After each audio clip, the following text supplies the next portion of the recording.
Presented by KJ Bhojpuri।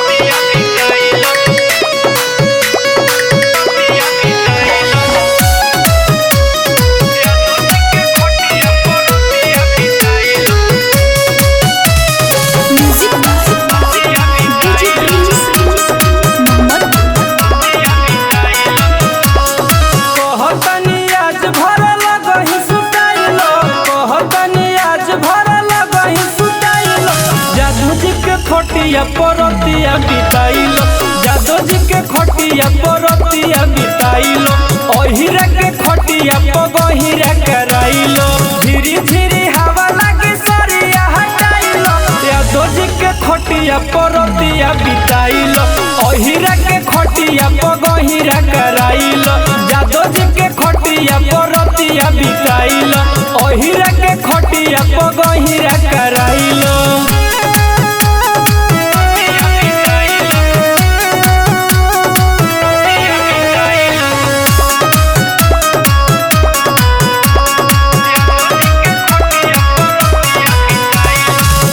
सारी खोल के खाइल कर हवा पूरा बेयार बन सेट कर दहवा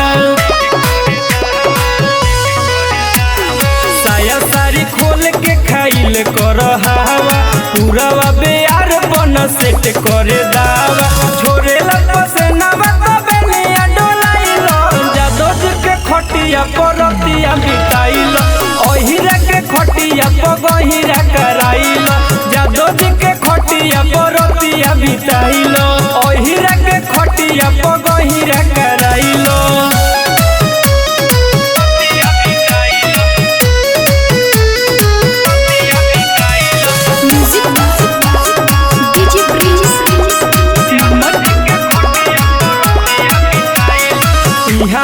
जइबू तो होई जाई रे हो जादो जी के बहिया में बारू बड़ी से हो